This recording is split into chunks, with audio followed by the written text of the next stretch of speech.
Hey everybody, it's Steve. So here is how to go about doing listing contracts. We talked previously about templates, and I advise you all to use templates, but I'm going to show you um, the other way to do them.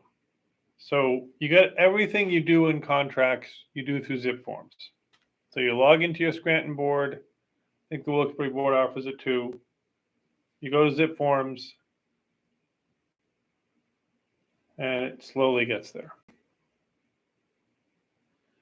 Seems whenever I try to go live, it always must be the encoding process. It always takes a whole flip load longer.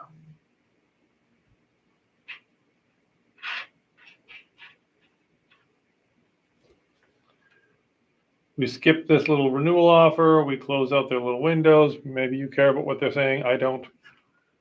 I'll lower this just a little down. So I have a bunch of sample ones already set up. If you go to your templates, forms and checklists, one of the first things you'll do when you move into zip forms is you'll create templates. Basic purchase, standard listing. In the standard listing template, and you'll see you're currently modifying a listing template. If you want to create a new listing transaction, click here. We'll click here, but I want to first show you what you want to have. And I don't know why it's not doing that.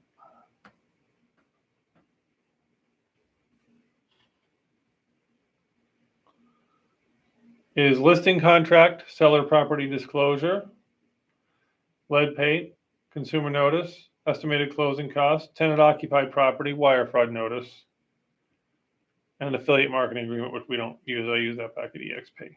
So those are the basic contracts. You click here to open a new listing. Again, I have templates for purchases. We'll cover those under a different video, but it's very, very, very similar. You fill in all the questions: property address, type of description, type of property. There is a record connect. You can draw it right from an old record. It'll populate all the information. I don't use that. I don't find it all that reliable because it'll only populate from the board you're on. Like if you're in Scranton board, it won't populate from a Wilkes-Barre listing. It's just not worth the time for me. I use generic listing template. That's fine. My template, generic listing template. That's fine. Save. I got to name it. So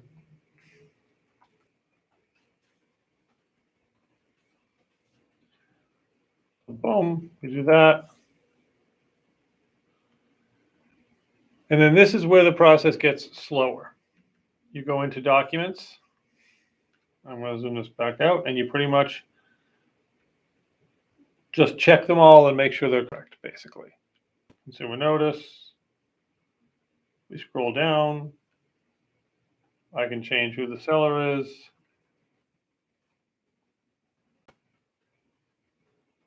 I can change that.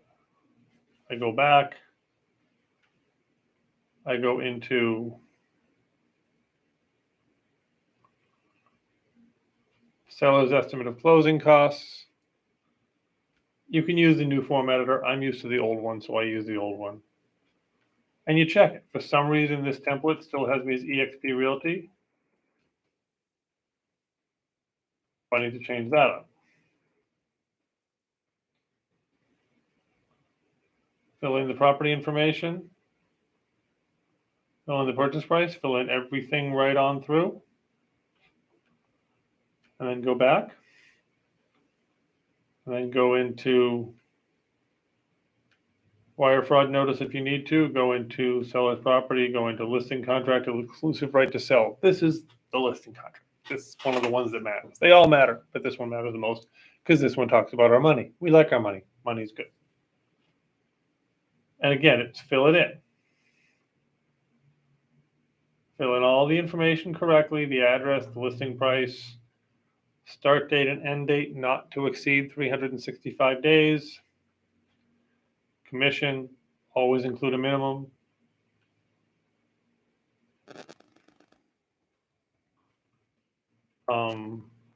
Those if necessary, I don't like to do them. This one's important. 270 days after the expiration of the sale, if a buyer you brought to the deal buys the property, we still get paid. That avoids the buyer making a deal with the seller. Just wait till the listing is over. It's not that way.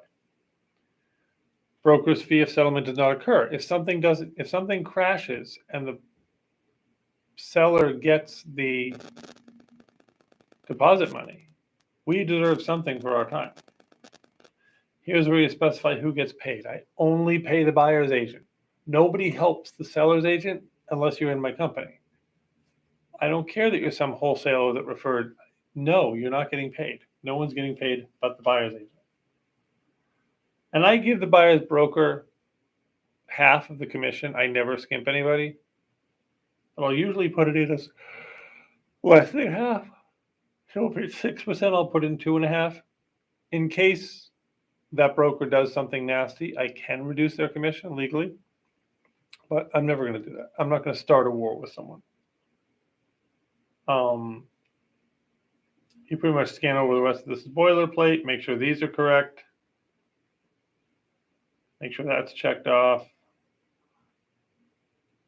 Fill out these correctly, what's being excluded and not excluded. Again, check all your lines. Talk about title and possession, talk about mortgages. This is a good chance to find out from your seller what the deal is. What are they willing to take? If a property is not going to pass FHA inspection, guess what? They lose FHA and VA. And this is my personal thing. I will reduce the commission. If I'm both buyer and seller agent, I will reduce the commission. You don't have to. Doesn't matter. Whatever. So when all your documents have been looked over and you know what you're getting, you know what you're getting into, then you hit e-sign.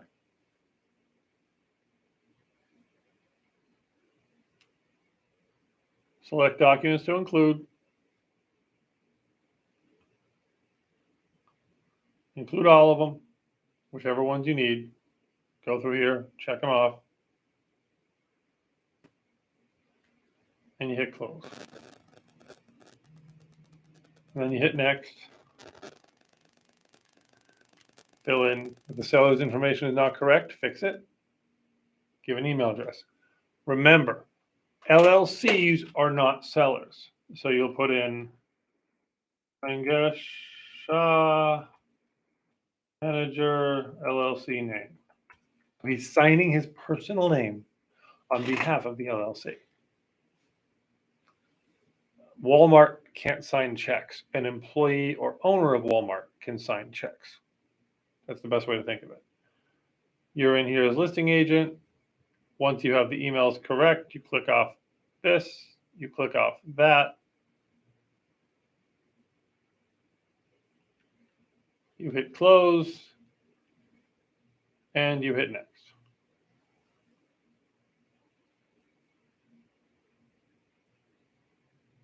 This is where it switches into DocuSign, and it gets us a chance to review the document, add recipients, edit it, whatever we have to do, and then send it. Obviously, it's a demo. I'm not sending it. Shocker, I know, but it's not happening. Pretty much the same process on the listing, on the buyer contract, which I'll cover in a different video. Just wanted to kind of cover that little one there. 570-798-7051. Thanks. Oops, should have phased that out. Oh well.